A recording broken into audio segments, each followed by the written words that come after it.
By the mid-80s, in Sacramento, California, a boarding house owned by a nice old lady is, for some, the last hope of getting a peaceful end in life.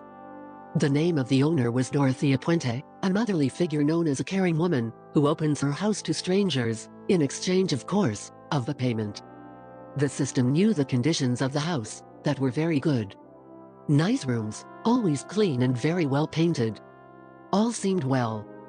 But the secrets Dorothea hid in her house would shock the world, and the final chapter of this real horror story began in 1988, when a social worker, looking for a place for a client, chose Dorothea's house as her first choice.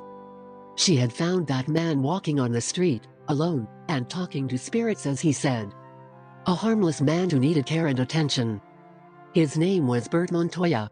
Spending his nights at a shelter for drunks, Bert Montoya was alone in this world. No family, no friends. Just his spirits. Bert suffered from schizophrenia. The social worker decided to help Bert, and find a place for him to live in better conditions.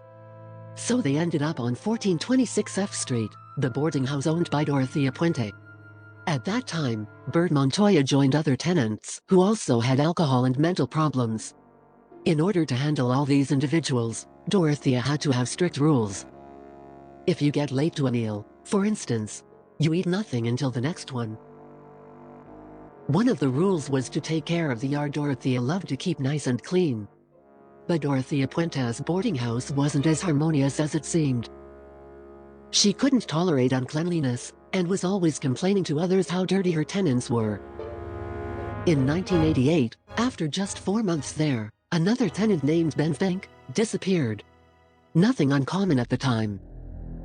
Soon after, Bert Montoya, who had fallen Puente's graces for a while, escapes the house and returns to a shelter, saying to people that he doesn't want to go back. By about the time Bert escaped, tenants began to sense a weird smell coming from a room upstairs. Even the neighbors sensed that rotten smell. But Dorothea said it must be the sewers. From her house was certainly not. Days later, Bert Montoya returned to the boarding house. After all, he needed care. But Dorothea was not pleased.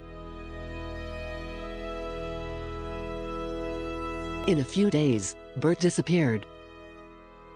2 months after, when the social worker went to find out how Bert was doing, Dorothea said he had gone with some family to Mexico. But the woman smelled something too. A lie. So she contacted the police. When police arrived at the boarding house, Dorothea welcomed them with kindness. Detectives made a quick search of the house, but finding nothing that indicated foul play, they decided to leave with a last request. Detective Cabrera asked if they could do a little digging in the yard. Very cool and cordial, she agreed. Police were following a tip given by the social worker. She had said that for more than once, noticed some piles of dirt in the backyard that looked like graves. Shortly after the digging began, under the beautiful and well-treated garden that Dorothea was so proud, Detective Cabrera found a bone. More shocking was when he realized it was a human bone. Dorothea, who stood by his side the whole time, was also in shock. When questioned, she said she had no clue how that got there. To detectives, one thing was for sure. That bone could not be from Bert Montoya. He was missing for about 3 months at the time, and that bone clearly had been there for much more than that. The next day the digging continued, but this time with more crowd present. The discovery has spread and reporters and local people were gathering in front of the house to know what's happening. During excavations, Puente asked police if she could go to the hotel around the corner to have some coffee. As until that time she had been so cooperative, police didn't put objections and let her go. A few minutes later, police find a skull and other bones. Police quickly tried to get Dorothea back, but she was gone. She knew what police was about to discover, and didn't want to be there when it happened. And what investigators discovered would shock the city of Sacramento, as well the world. There were buried bodies all over the boarding house's backyard. With Dorothea on the run, officers kept digging. By November 14th, police had 7 bodies in hand. Dorothea was later found by police in a local motel, after a tip from a man with whom she was already trying to engage. She confessed that she had cashed some checks, but killed no one. However, there were sufficient circumstantial evidences that only she could be the killer of those bodies found in her house.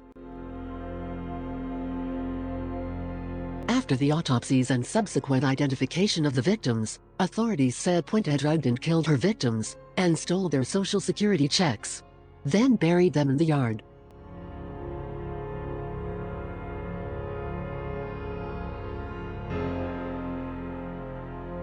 She went on trial in 1992 and was convicted of 3 murders.